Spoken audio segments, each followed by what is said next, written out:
Si vous n'avez jamais vu de zélotes dans l'évangile, parce que le véritable zélote, ce n'est pas notre frère Serge. Moi, je suis un premier zélote. Parce que j'ai donné la définition de ces zélotes-là. Nous sommes des hommes qu'on a déjà tués depuis longtemps. Un cadavre qui marche. Parce qu'en réalité, nos vies sont cachées en Christ et Jésus ou dans le lieu céleste. Donc, si tu me touches, je suis un zélote. On n'a pas peur. Shalom, peuple de Dieu. Shalom. Que Dieu nous bénisse. Amen. Acclame pour ta vie. Parce que c'est la grâce de Dieu qui t'a conduit ici ce matin. Amen. C'est pour cela que tu vas élever la voix et tu vas dire, Seigneur, me voici. Comme il vient de dire son serviteur, nous sommes à table. Nous sommes venus pour manger. Tu vas dire, Seigneur, donne-moi l'appétit. Ouvre mon esprit, que je reparte d'ici rassasié. Élève la voix et demande à Dieu qu'il t'ouvre ton esprit, qu'il te permette de comprendre ce qui va sortir ce matin. Qu'il te nourrisse afin que tu repartes chez toi satisfait. Bénis le nom du Seigneur. Merci Jésus, nous te remercions et nous te rendons grâce encore ce matin de ce que tu es bon pour nous. Nous sommes venus te rencontrer, ô Jésus, parce que nul autre n'est pareil comme toi. C'est pour cela que quand nous venons en ce lieu, c'est avec joie. C'est avec le cœur rempli que nous venons pour te glorifier. Ce matin encore, nous sommes réunis pour toi, autour de ton nom, parce que tu as un nom grand. Laisse que ce matin, nous recevions, Seigneur, ce que tu as préparé pour chacun. Nous sommes partis de chez nous, nous avons parcouru des distances. Mais nous ne regardons pas au temps et à la distance que nous avons mis, parce que nous sommes venus pour ce que tu nous donnes. Manifeste ta grâce encore ce matin, glorifie ton Saint-Nom. Et que toute la gloire te revienne au nom de Jésus. Merci Seigneur. Merci. Amen. Amen. Nous sommes là, comme toujours, nous sommes dans la Bible. Là où il y a la parole de Dieu. Là où notre Seigneur se manifeste.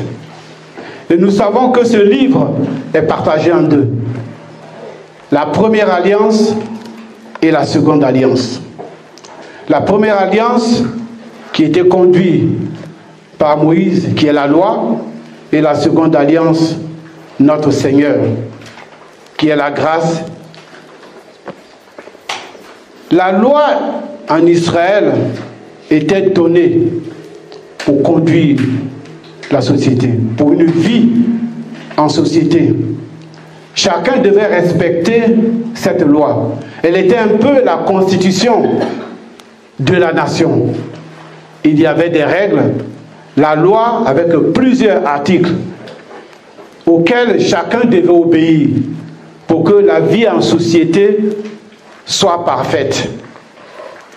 Nous avons par exemple la loi sur la semaille et la moisson. Nous avons la loi sur les mariages, la loi sur les vierges, la loi sur l'habillement, parce qu'en fonction des catégories, il y avait un habillement particulier. C'est comme ça qu'on reconnaissait les catégories. Le roi, la vierge, la veuve, ils avaient des habillements différents. Donc cette loi avait plusieurs articles. Cela a été fait pour que chacun trouve sa place, chacun respecte la loi pour tout le monde. Par moments, elle pouvait être dure. Par exemple, une jeune fille vierge qui n'était pas fiancée, qui n'était pas mariée, qui vivait encore chez son père, si elle se permettait de détruire sa virginité en allant avec quelqu'un sans qu'elle soit mariée, son père, parce qu'il avait déshonoré son père, il pouvait l'amener chez les sacrificateurs, on la lapidait et elle mourait. C'est dire que c'était pas facile, c'était dur. Aujourd'hui, nous avons de jeunes belles filles, de jeunes dames, mais le monde nous a tellement façonnés qu'on va à tout avec facilité.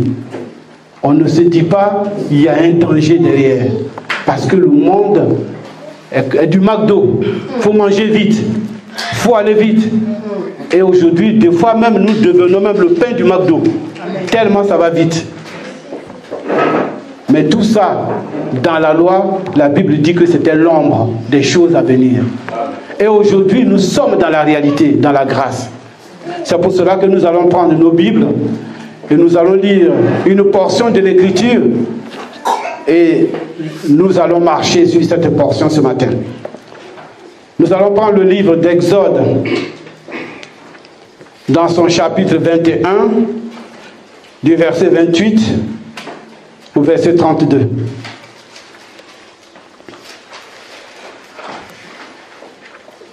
Exode, chapitre 21, du 28e verset au 32, il est écrit ceci. Si un bœuf frappe de ses cornes un homme ou une femme, et que la mort soit la suite, le bœuf sera lapidé, sa chair ne sera point mangée, et le maître du bœuf ne sera point puni.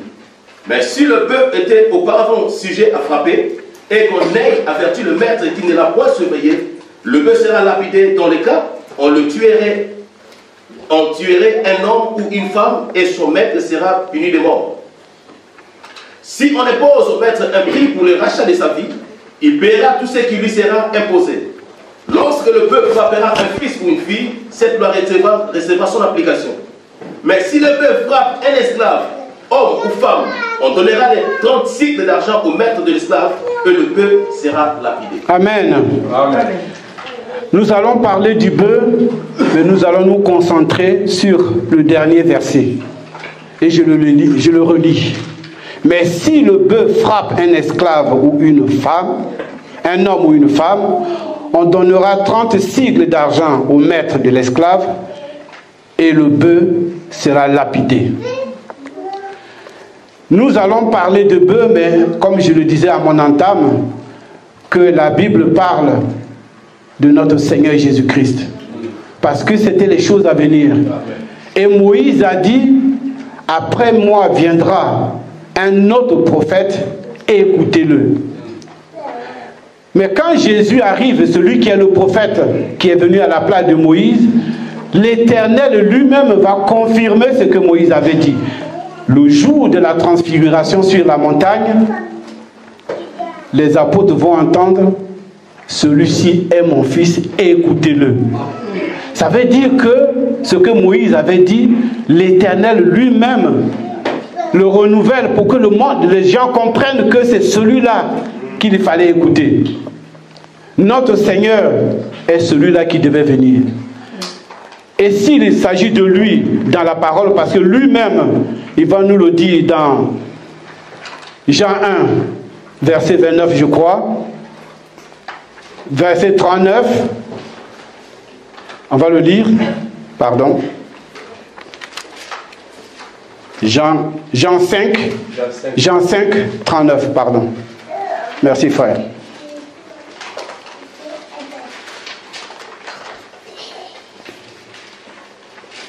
Vous sondez les Écritures parce que vous pensez avoir en elles la vie éternelle. Ce sont elles qui rendent témoignage de vous. Amen. Amen. Ces Écritures que nous lisons rendent témoignage du Seigneur Jésus-Christ. Ça veut dire quoi? Ça veut dire que ça parle de lui. Et tout dans la Bible, comme ça, parle de notre Seigneur Jésus-Christ. Parce qu'il s'agit de lui. Donc, quand il arrive, il vient comme un bœuf. Un bœuf qui vient pour travailler. Parce que le bœuf en Israël, il servait pour la moisson. Le propriétaire des champs pouvait jeter la semence. Et le bœuf venait derrière pour passer, de sorte qu'il enfonçait les graines dans le sol afin que les graines repoussent, ça germe et que ça donne du fruit. Donc c'était ça le travail du bœuf. Mais Jésus, quand il vient, ce n'est pas dans un champ physique comme il en existait en Israël, dans lequel il va travailler. Mais son champ est un peu particulier. Il est le bœuf qui travaille dans le champ. Si les Écritures parlent de lui, notre Seigneur est le bœuf qui est venu dans le champ pour pouvoir travailler. Nous allons lire Jean 1, 29.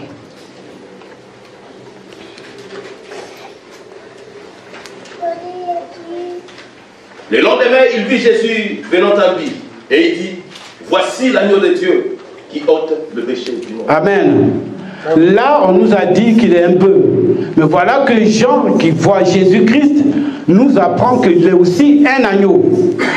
Ça veut dire que beaucoup de choses dans la Bible parlent de Jésus-Christ. Parce que s'il est agneau, nous allons voir ailleurs, on parle du soleil. Mais Jésus est le soleil de la justice. Quand on va parler de, par exemple, un arbre, il est l'arbre de vie. Quand on va parler d'un oiseau, Jésus est l'aigle. Celui qui a porté son peuple, il a dit, je vous ai porté sur les ailes de l'aigle. Je vous ai porté de l'Égypte et je vous ai amené vers moi. Mais il les attendait où? C'est lui qui les portait, il les amenait vers lui, mais sur la montagne du Sinaï. Il les a portés, il a porté son peuple. Tout ce qu'il fait là, il nous dit, je suis venu pour accomplir la loi. Nous allons lire cet accomplissement dans le livre de Matthieu. Matthieu 5, versets 17 à 18. Ne croyez pas que je sois venu pour abolir la loi ou les prophètes. Je suis venu non pour abolir, mais pour accomplir. Car je vous le dis en vérité, tant que les ciels et la terre ne passeront point, il ne disparaîtra pas de la loi un seul iota, un seul trait de lettre, jusqu'à ce que tout soit arrivé. Amen. Amen. Mais comment accomplissait-il la loi? Quand Moïse parlait, Jésus vient et il y a une explication. Mais le monde ne pouvait pas comprendre. Il dit, Moïse vous a dit, mais moi je dis. Et quand lui disait, moi je dis, ça veut dire que celui qu'il fallait écouter ce que lui il dit. Donc quand il accomplissait la loi, il expliquait Moïse. Il donnait vie à Moïse. Parce que Moïse n'a pas apporté la vie. Moïse n'a donné que la mort. Donc Jésus, en accomplissant Moïse, il donnait corps et vie à Moïse. Amen. Mais si lui, le bœuf, nous, qui sommes nous?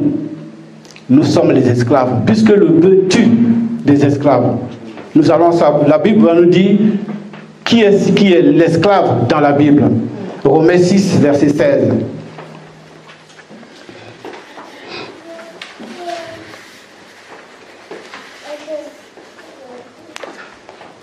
Ne savez-vous pas qu'en livrant à quelqu'un comme esclave pour lui obéir, vous êtes esclave de celui à qui vous obéissez, soit du péché qui conduit à la mort, soit de l'obéissance qui conduit à la justice.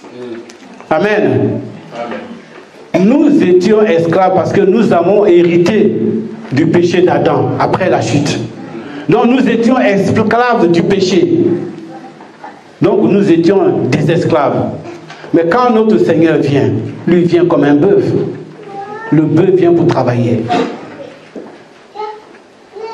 Nous aussi, nous sommes ouvriers avec lui. Mais lui, il était venu en mission pour faire un travail. Moïse était venu, mais Moïse n'avait que une seule corne. Parce que Moïse pouvait tuer. La loi a tué. Parce que la loi n'a pas ramené Israël à la vie. Mais quand notre Seigneur, lui vient avec 2 cornes. Il avait 2 cornes. La première corne, c'est la vérité. Et la deuxième corne, la grâce.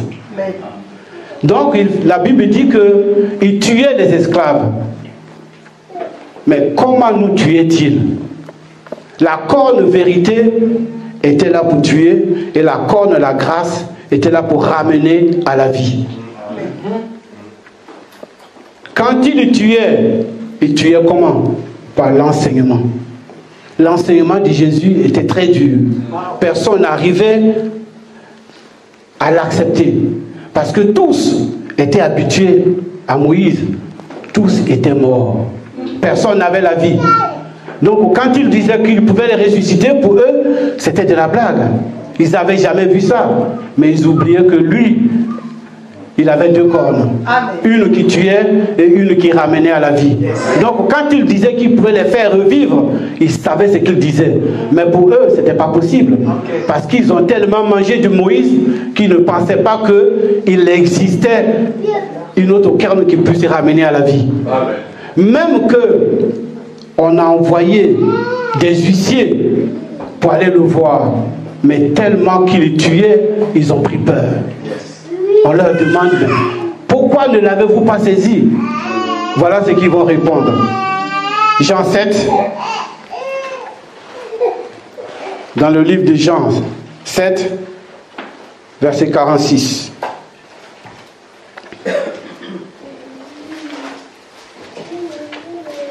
Les huissiers répondirent, jamais homme n'a parlé comme cet homme. Amen. Jamais homme n'a parlé comme cet homme. Mais comment parlait-il? C'était sa manière de tuer. Son enseignement était inacceptable pour Israël. Donc quand ils sont arrivés, comme il était peu qu'il tuait, quand ils ont vu le monde que lui il était capable de tuer, ils se sont dit, ce monsieur est trop puissant. Puisque nous ne voulons pas mourir, nous n'allons pas nous attaquer à lui. Ils sont repartis pour dire à leur maître, jamais personne n'a tué comme cet homme. Personne n'enseigne comme lui. Il est trop fort. Amen. Et nous qui mourions, mais c'est avec joie que nous mourions. Amen. Nous mourions avec joie parce que on était encore nés pour mourir au péché. Et c'est ce que la Bible nous demande encore aujourd'hui. Il faut que nous mourions au péché pour revivre en Christ. Amen. Nous sommes esclaves et le bœuf nous tue. Parce que nous avons besoin d'avoir la vie. Nous avons besoin de revivre en lui. Je disais tantôt, nous sommes ouvriers avec lui pour travailler où? 1 Corinthiens 3, verset 9.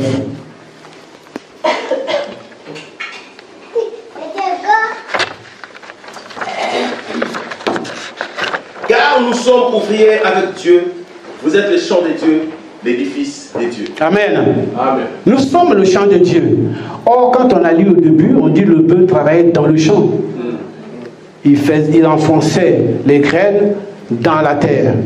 Mais nous sommes ouvriers avec lui, nous travaillons tous dans le champ. Notre travail consiste à enfoncer les graines dans le sol afin que ces graines poussent, Dieu fasse croître et qu'un jour ça produit. Si la parole de Dieu, qui est une semence, est jetée en toi et qu'elle n'a pas d'effet sur toi, dis-toi que tu es une terre aride. Une terre qui ne produira jamais. Or, vous avez les serviteurs qui arrosent les graines tous les jours, qui mettent de l'engrais pour que ça réussisse. Donc nous aussi, nous avons besoin d'entretenir notre propre terre afin que les grains qui sont jetés poussent, que Dieu fasse croître et que ça produise du fruit. Mais notre bœuf, on nous a dit ici, vu qu'il frappe des esclaves, il peut arriver qu'on le tue. Il pouvait mourir. Exode 21, 32, on va le lire plus tard, mais je le répète. C'est là qu'on nous dit que le bœuf, il pouvait être lapidé. Sa chair n'était pas mangée et il fallait récompenser son maître. Notre bœuf a un maître, parce qu'il travaille pour quelqu'un. C'est comme nous aussi, nous avons un maître. Si nous sommes esclaves de quelqu'un. Nous appartenons à quelqu'un. Mais le bœuf, lui, son maître, c'est l'Éternel.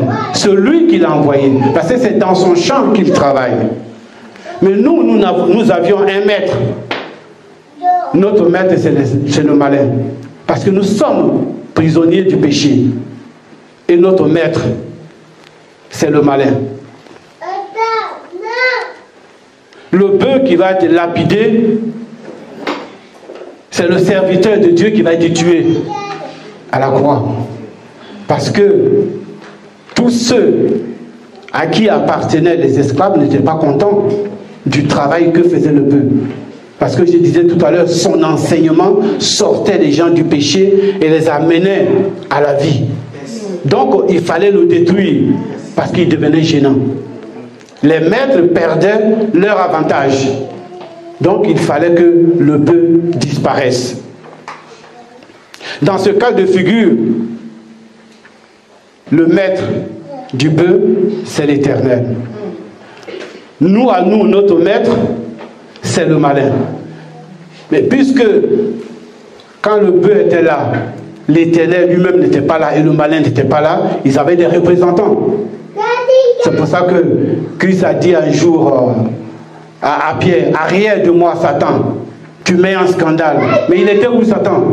C'est Pierre qui était en face de lui. Donc le maître du bœuf, c'est l'Éternel, et notre maître, c'est le malin. Mais pour que le bœuf soit tué et que le maître soit récompensé, il faut que le propriétaire du bœuf récompense le propriétaire des esclaves. Et ici, ceux qui représentaient le maître du bœuf, c'étaient les sacrificateurs. Et Judas Iscariote, qui a vendu Jésus-Christ, était le représentant du malin.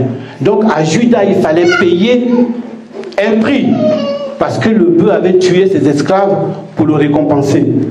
C'est ainsi que les sacrificateurs vont donner un prix.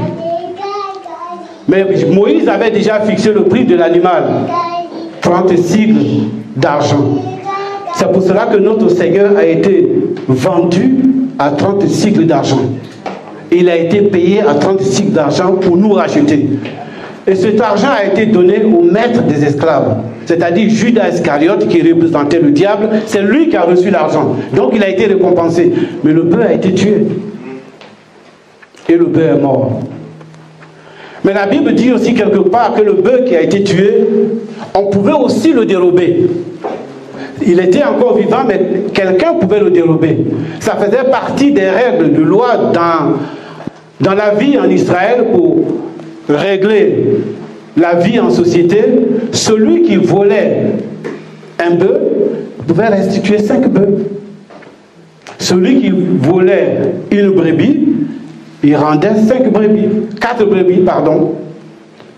Nous allons lire Exode 22, verset 1.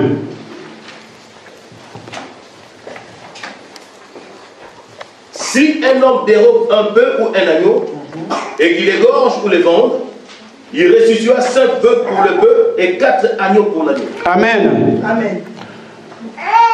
Nous avons vu tout à l'heure que Jean disait, voici l'agneau qui ôte les péchés du monde.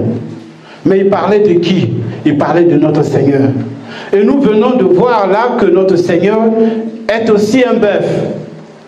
Donc quand le bœuf a été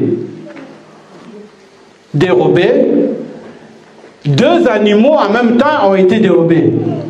Une fois l'agneau et un bœuf. Celui qui a dérobé ces animaux était obligé d'obéir à la loi. Respecter ce que la loi imposait comme dédommagement.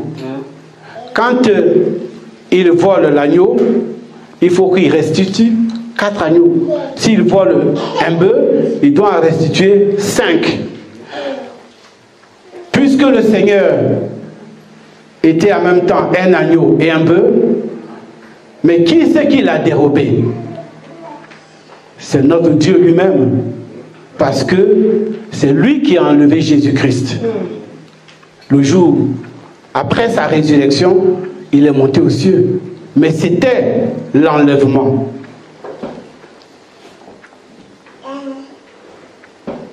Acte 1, verset 9.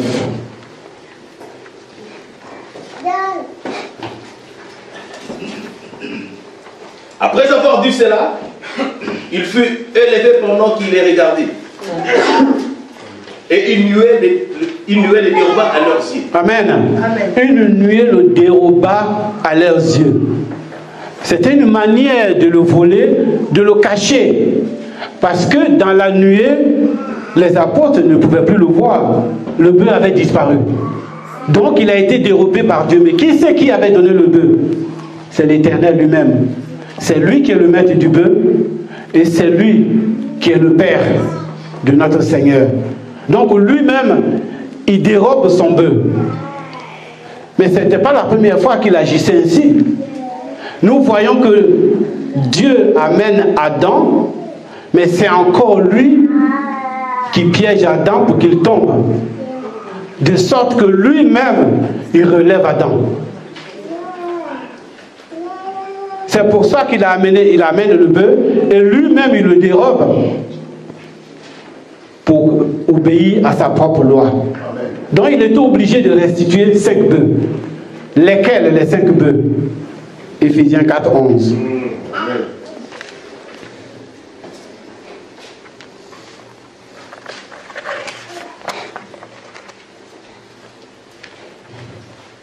Et il a donné les uns comme apôtres, les autres comme prophètes, les autres comme évangélistes, les autres comme pasteurs et docteurs. Amen. Il a cité 5 ministères.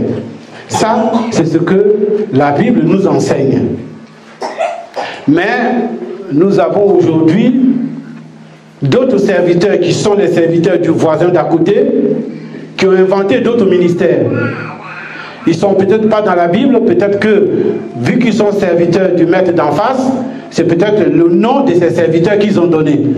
Aujourd'hui, on peut trouver plusieurs ministères. Il y a des révérends, il y a des archibishops, il y a plusieurs ministères comme ça. Ils ne sont pas dans la Bible, mais peut-être que, comme je le disais, ce sont des serviteurs du maître d'en face et ce sont leurs ministères. Mais ici, dans la Bible, il n'y en a que 5. Donc si les gens en inventent, ça c'est leur propre invention et c'est les ministères qui les concernent. Mais la Bible dit aussi quelque part que le bœuf qui travaille, il doit manger. Parce que le bœuf peut avoir faim.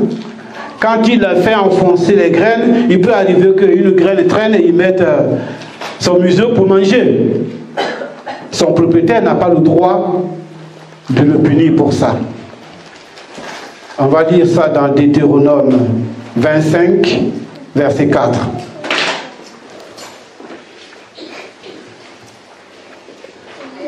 Tu ne muselleras point le bœuf quand tu fouleras le grain. Amen. Tu n'en museras pas le bœuf quand il foule le grain. Ça veut dire que le bœuf, qui est aussi le serviteur, comme on a dit, il peut manger. Mais je parlais tantôt des serviteurs du maître d'en face. Mais ceux-là, qu'est-ce qu'ils ont fait? À cause de cette parole-là, beaucoup dans des assemblées ont trouvé la parade. Et tout le monde vit aux dépens de celui qui écoute le menteur. Le menteur vit aux dépens de celui qui l'écoute. Ils ont inventé aujourd'hui beaucoup de choses dans l'assemblée pour qu'ils en vivent. Parce que quand on voit que beaucoup de ministères ne font pas partie de la Bible, peut-être que les ministères qu'ils ont inventés ont d'autres règles que la Bible ne marque pas. Eux, ils ont besoin de manger. Donc pour manger, il faut qu'ils cherchent de la nourriture. Parce que nous, ici, à manger, il n'en manque pas. Mais là-bas, il en manque. Donc il faut en inventer. Ils ont créé des taxes. J'appellerais ça taxe parce qu'on n'en trouve pas partout. Nous avons la dîme, nous avons les impôts, parce que plusieurs offrandes, ça devient des impôts. Offrandes de guérison, offrandes de prière, offrandes de prophètes. Il y a beaucoup d'offrandes comme ça qui deviennent superflues. Ce qui fait que le peuple est ponctionné chaque jour. Parce qu'il faut que les bœufs qui travaillent dans cette maison vivent. Ils ont besoin de nourriture. Parce qu'ils n'en ont pas, comme nous en avons. C'est pour cela qu'ils sont obligés de chercher à manger dans la poche des fidèles.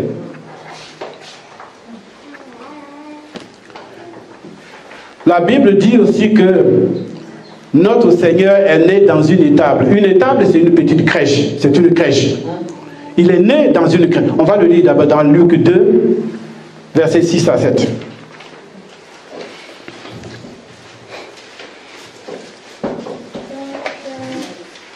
Pendant qu'ils étaient là, le temps où Marie devait accoucher arriva. Et elle enfantant son fils premier-né, elle le maillota et le coucha dans une crèche, parce qu'il n'y avait pas de place pour eux dans l'hôtellerie. Amen. Il n'y avait pas de place pour eux dans l'hôtellerie. Mais est-ce que il n'y avait vraiment pas de place? Et la Bible dit que le bœuf ne peut que naître dans une crèche. Il ne pouvait naître que dans la crèche. Parce que c'est ce que Proverbe va nous dire. Nous allons lire dans le livre de Proverbe qu'il était obligé de naître dans la crèche. Proverbe 14, verset 4. Parce que la crèche, c'est l'image de l'Église. Proverbe 14, verset 4. S'il n'y a pas de bœuf, la crèche est vide. C'est à la vigueur de paix qu'on doit l'abondance des revenus. Amen. S'il n'y a pas de bœuf, la crèche est vide. Ah. Ça veut dire que quand Jésus venait, il n'y avait pas d'animaux dans la crèche. Elle était vide. Pourquoi? Parce qu'il n'y avait pas à manger, tout simplement. Il n'y avait pas à manger dans la crèche, donc la crèche était vide. Parce que la nourriture des animaux, c'est le bœuf. C'est pour cela qu'il fallait que Christ naisse dans la crèche. Parce que les animaux qui sont dans cette crèche doivent manger. Et s'il n'y a pas à manger, personne ne peut venir dans la crèche. Je disais tantôt que la crèche est l'image de l'Église. Nous sommes réunis pourquoi? Parce qu'ici il y a la parole. Et s'il n'y avait pas de parole, qui viendrait ici? Donc les animaux ne vont pas aller à la crèche s'il n'y a pas à manger. Ils sont obligés d'aller dans la crèche quand il y aura le bœuf. Parce que le bœuf est la nourriture des animaux. Nous avons besoin de manger. Nous venons ici pour manger. Personne ne vient ici pour le plaisir de son ami. Personne ne vient ici pour qui que ce soit, pour quoi que ce soit. Nous venons pour une seule chose, la parole de Dieu. Amen. Et c'est pour cela que nous nous déplaçons pour venir. Nous ne regardons pas au temps. Nous ne regardons pas nos difficultés. Nous ne regardons pas au transport. Nous faisons l'effort d'être là. Pourquoi? Parce que nous venons nous faire du bien. Nous étions des esclaves. Et si quelqu'un nous a sortis de l'esclavage, nous devons lui rendre gloire chaque jour. Amen. Nous devons bénir son nom chaque jour. Amen. Devant sa face, nous devons nous prosterner chaque jour. Amen. C'est pour cela que nous venons pour manger. Parce qu'ici, nul ne meurt de faim. Amen. Christ est l'animal que nous venons manger ici. S'il n'y a pas la parole, personne ne mange. Personne ne grandira. Amen. Parce que c'est elle qui nous fait grandir. Amen. Elle enlève nos défauts en nous afin que nous voyions la grandeur de notre Dieu. Amen. De sorte que nous puissions marcher dans ses voies et le servir avec amour, avec zèle, avec dévouement. C'est pour cela que nous venons ici. Parce que lui, à la croix de Golgotha, il nous a sauvés. Il nous a soustraits de la prison du péché. Il a détruit tout ce qui n'était pas à sa gloire. La Bible dit, même les actes des ordonnances qui témoignaient contre nous, il les a jetés derrière son dos. Amen. Tu n'es plus prisonnier. Tu n'es plus redevable devant quelqu'un. Il a brisé les liens de famille, les liens de sang. Amen. Il a pris nos malédictions. Il a brisé les chaînes de prisonniers. Désormais, nous sommes libres. Nous sommes redevables devant personne. Nous ne devons rien à personne. Nous venons des familles biologiques, soit. Mais spirituellement, nous ne sommes plus liés. Amen. Nous sommes libres. C'est pour cela que nous ne devons pas avoir peur. Il a dit, Père, tout est accompli. Amen. Celui qui a tout accompli nous dit que nous sommes libres. Pourquoi nous nous sentons gênés? Pourquoi nous nous sentons liés? C'est lui qui l'a dit. Est-il la vérité ou pas? S'il est la vérité, c'est que nous sommes libres. Amen. Personne ne peut se sentir désormais prisonnier. Amen. À moins que, comme dit Paul, ils étaient parmi nous, mais ils n'étaient pas des nôtres. Amen. Celui qui est là comme un touriste, je comprends. Parce qu'il n'est pas des nôtres, La parole n'est pas encore à lui. Il n'a jamais été encorné. Ça veut dire qu'il n'a pas reçu la corne qu'on appelle la vérité. Donc il n'est pas mort au péché. Donc il demeure dans son péché. Il est toujours mort. Mais celui qui est vivant, il n'a plus peur. Celui qui est vivant ne se sent plus lié. Amen. Il se sent libre. Tu peux faire ce que tu veux. Tu ne redoutes personne et tu ne crains rien. Parce qu'il n'y en a qu'un seul qui mène les combats pour toi. Et lui, il a toujours été victorieux. C'est pour cela qu'il dit que nous combattons dans la victoire. Parce qu'il nous l'a donné à la croix. Nous sommes victorieux. Donc nous sommes toujours vainqueurs. Et celui qui est vainqueur n'a plus peur de rien. Ne sois pas triste. Ne sois pas malheureux. Il dit, vivez dans la joie. Amen. Nous vivons dans la joie parce que ce n'est pas que l'adversité est disparue. Non. Paul nous avertit. C'est dans les tribulations que vous gagnerez le ciel. C'est vrai, le combat existe. Mais nous combattons dans la victoire. Amen. Donc si tu combats dans la victoire, de quoi as-tu peur? De qui as-tu crainte? Personne. Amen. Parce que lui a déjà vaincu. Amen. Et nous venons, nous marchons dans ses pas. Amen. Parce qu'il trace le chemin. Vous voyez, Moïse a dit à la croix de Golgotha, pardon, dans la Bible, il a dit à la montagne, quand ils sont arrivés dans le désert, Dieu l'a appelé, il lui a donné la loi. Mais Dieu devait marcher avec Israël. Or, Israël ne connaissait pas le désert. Il dit, je viens vous chercher pour vous amener à Canaan. Mais qui connaissait la route de Canaan? C'est Dieu qui savait, puisque Israël est parti de Canaan pour aller en esclavage en Égypte. Mais ils ne sont pas passés par le désert. Et lui, quand il va les chercher, quand il les prend sur les ailes de l'aigle, il les amène dans le désert. Mais le désert, c'est lui qui connaît le chemin. C'est comme vous êtes au milieu de la mer avec une bouée. Dites-moi où vous allez, si vous n'avez pas de boussole pour savoir vous orienter. Or, leur boussole, c'était l'Éternel. C'est pour cela que Moïse a dit, si tu ne bouges pas avec nous, nous ne nous déplacerons pas. Nous resterons là parce que c'est toi qui connais où nous devons passer et où nous devons aller. Donc si toi tu ne viens pas avec nous, nous on ne part pas d'ici. Ils sont restés et notre Dieu était obligé de les conduire. Il était obligé de marcher avec eux parce que c'est lui qui les avait amenés dans le désert.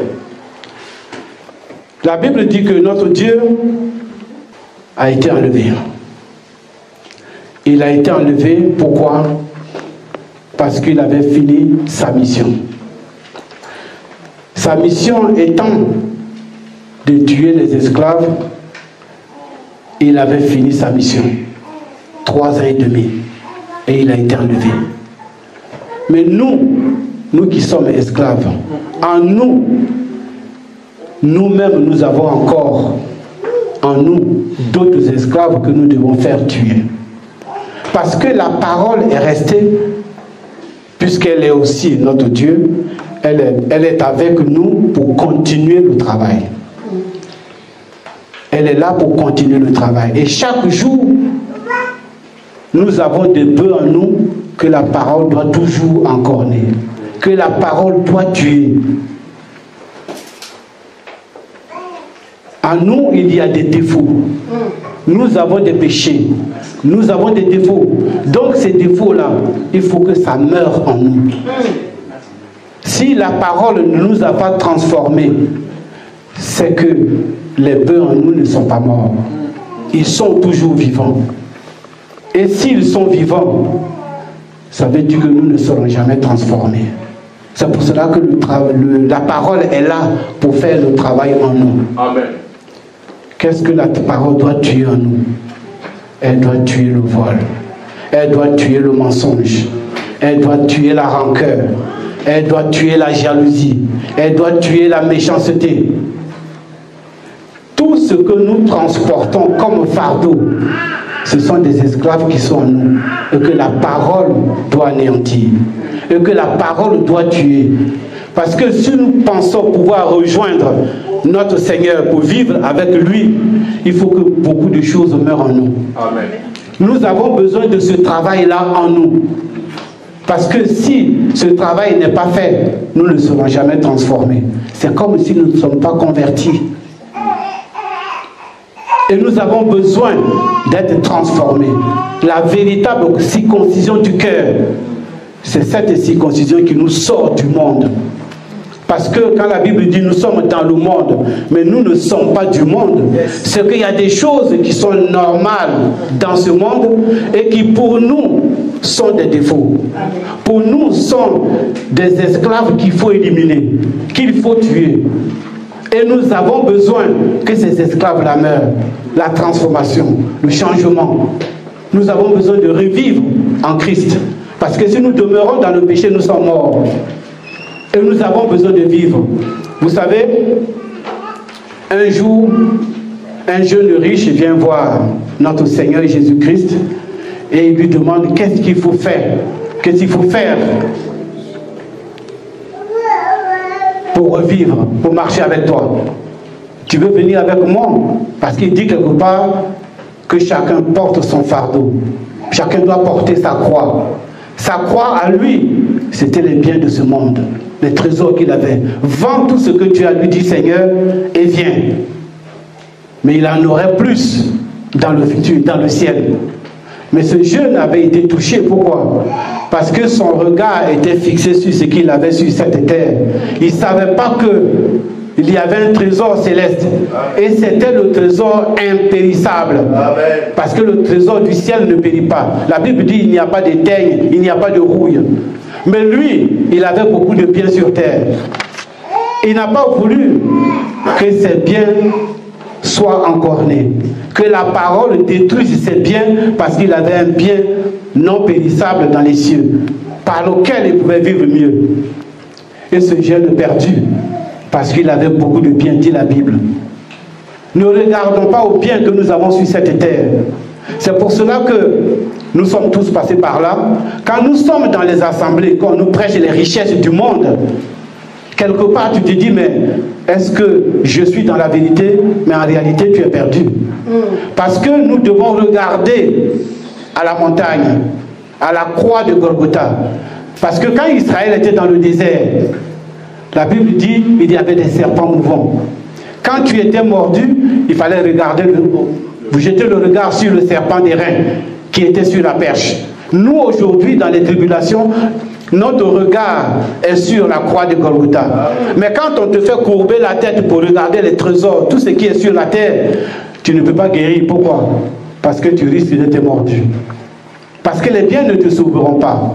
La preuve, c'est que quand tu meurs, comme le riche et le pauvre Lazare, la Bible dit que le pauvre Lazare se nourrissait des miettes qui tombaient de sa table. À la limite, ce n'était même pas la table, mais dans les poubelles. Parce qu'il était devant sa porte.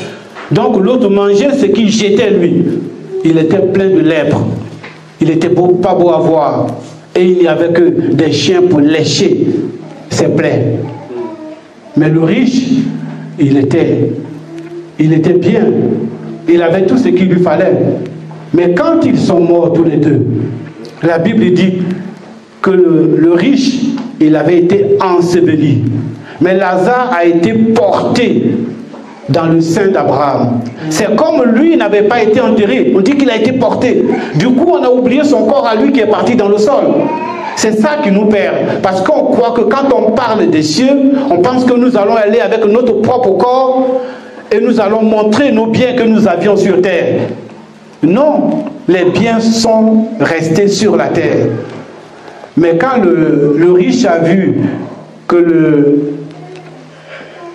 le pauvre Lazare était assis, bien entouré dans le sein d'Abraham, il a compris que la vie qu'il avait menée sur terre ne lui avait servi à rien.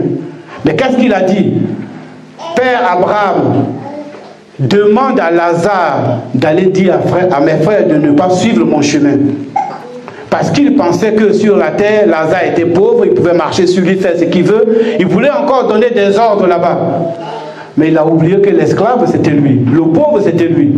Et Lazare était devenu un maître. Donc Lazare ne pouvait pas venir jouer un rôle que lui demandait de faire. Et c'est le maître de là-haut qui lui dit, Abraham qui lui dit, que tes frères regardent ceux qu'ils ont avec eux. Il y a Moïse et les prophètes. S'ils ne les écoutent pas, ça en sera fini pour eux. Ils ne pourront pas revivre. Voilà ce que les biens de la terre, voilà ce que ça nous donne. C'est pour cela que quand nous attardons sur les biens de ce monde, nous nous égarons. Parce que nous avons vu dans la Bible que Salomon, Dieu lui a demandé, qu'est-ce qu'il faut que je fasse pour toi? Salomon n'a pas demandé les biens du monde. Salomon a cherché à faire le travail d'un peu, à servir Dieu. Donne-moi l'intelligence et la sagesse pour que je conduise ton peuple qui est nombreux.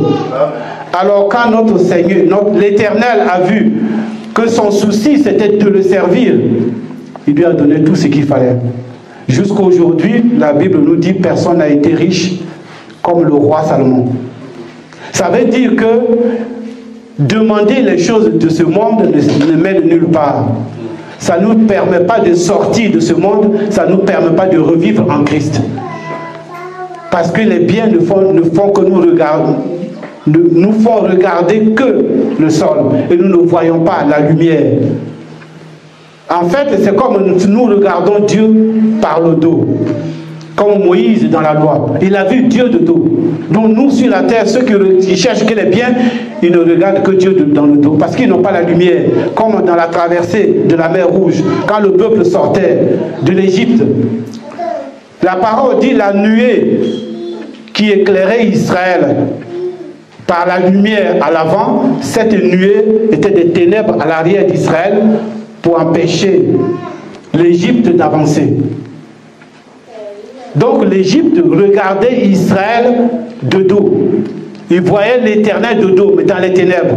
Or Israël avait la lumière pour avancer.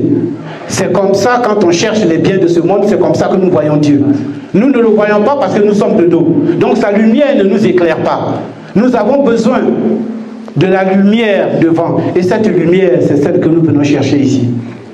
La Bible dit, ta parole est une lampe qui éclaire nos pas. Donc nous venons chercher la lumière ici. Nous sommes là pour être éclairés, pour que nous ne marchions plus dans les ténèbres, pour revivre à la lumière de notre Dieu. C'est pour cela que nous venons ici. Donc si nous sommes dans la crèche, c'est parce qu'il y a à manger. Le bœuf a été servi et chacun est venu pour manger. Parce que s'il n'y avait pas le bœuf, nous mourrions de faim. S'il n'y avait pas de bœuf, personne, aucun animal ne viendrait dans la crèche. Donc nous venons parce que Dieu nous a donné à manger. Dieu nous a servi. Il a dressé la table et nous venons que manger. Quand nous venons ici, nous devons nous atteler à ce pourquoi nous sommes là. Écouter la parole pour qu'elle tombe en nous comme dans une terre fertile. Amen. Nous devons faire l'effort de comprendre. Parce que ceux qui passent devant pour le dire, ce n'est pas un jeu. Ce n'est pas un amusement. Faisons tous l'effort de tous grandir ensemble. Amen. Parce que c'est pour cela que nous sommes ensemble. Nous sommes ensemble pour évoluer. Nous sommes ensemble pour grandir ensemble. La parole est là pour nous corriger si nous tombons. La Bible dit, exhortez-vous les uns les autres. Nous avons besoin de ça. Celui qui n'a pas compris, l'apôtre est là. Le frère Rodrigue est là. D'autres sont là. Il faut poser des questions. Il faut demander. Si nous n'avons pas compris, si moi je n'ai pas compris, eh bien je m'adresserai à mes collègues. Aidez-moi, j'ai une question, j'ai besoin de savoir. Il n'y a pas de honte à avoir. Qui est né avec la Bible? Qui parmi nous a écrit la Bible? Nous sommes les témoins des témoins. Amen. Quand le bœuf est arrivé, on l'a tué et son père l'a dérobé. Mais ceux qui l'ont vu ont témoigné. C'est pour cela que nous sommes là. Nous sommes les témoins des témoins. Donc si je ne sais rien, je dois encore me référer à un autre témoin. Parce que celui-là me montrera comment il faut que je m'en sorte. C'est pour cela qu'on n'a pas besoin de se morfondre, de se cacher, parce qu'on a tous besoin de passer par là. C'est à ce dessein que nous sommes appelés à grandir, à servir tous Dieu. Nous sommes tous des serviteurs. La Bible dit, nous sommes un royaume de sacrificateurs. Mais le sacrificateur, il fait quoi? Il est fait pour servir à l'autel. Nous avons tous besoin de servir. Donc nous avons tous besoin de grandir dans la parole. Nous devons la lire tous les jours. Nous devons la méditer tous les jours. Nous devons nous exhorter. Si je n'ai pas compris, j'appelle mon frère Pascal. J'appelle l'évangéliste. Aide-moi parce que là, je n'ai pas compris. Pourquoi? Parce que la Bible n'est pas facile. Elle dit, elle est un livre qu'on donne à quelqu'un qui est intelligent, qu'on lui demande de lire. Il dit, mais moi, je ne sais pas lire.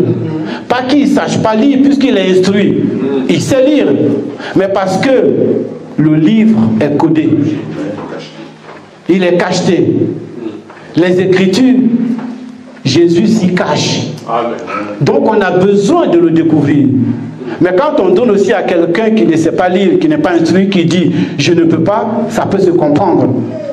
C'est pour cela que l'eunuque éthiopien, quand il venait d'adorer en Israël, qu'il retournait en Éthiopie, l'Esprit a porté Philippe jusqu'à lui.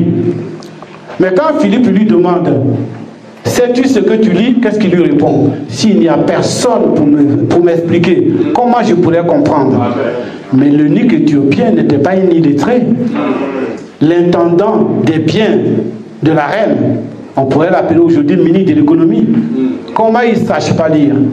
C'est parce que le livre est cacheté. Ce n'est pas donné à tout le monde de le comprendre.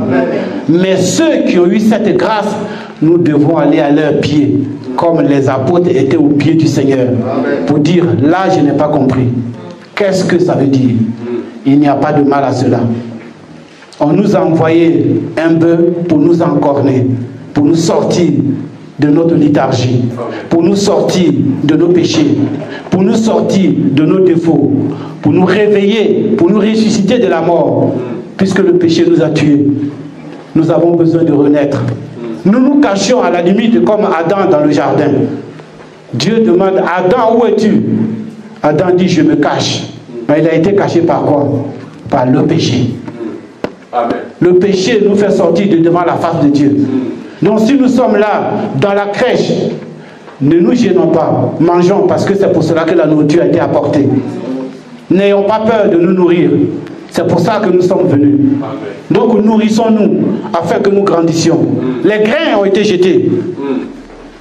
Et les serviteurs prennent la peine de mettre de l'engrais, d'arroser. Paul dit, j'ai planté, Apollos a arrosé. Les serviteurs arrosent. Donc nous avons besoin de grandir parce que les grains doivent germer. Et Dieu fait croître pour que nous grandissions en Christ. Nous avons besoin de sortir de nos péchés. Laissons la parole tuer les défauts en nous. Ne nous énervons pas. Quand une parole sort, qu'elle touche ton péché, c'est Dieu qui te parle. C'est parce qu'il a besoin que tu sortes de ce défaut-là qu'il a amené le serviteur à te le dire. Parce qu'il ne cherche pas à savoir le serviteur ce que tu as dans ton cœur pour qu'il te le reproche. Mais c'est la parole qui voit et c'est elle qui te le dit. Donc quand elle parle à ton cœur et que tu te sens touché, ne te cache pas. Ne disparais pas. Ne t'énerve pas. Le pasteur n'y est pour rien. Le serviteur n'y est pour rien. C'est Jésus qui touche ton cœur afin que tu revives en Christ. Que Dieu nous permette que ce qui est en nous comme de fou meure afin que nous revivions. Qu'il nous bénisse tous. Amen.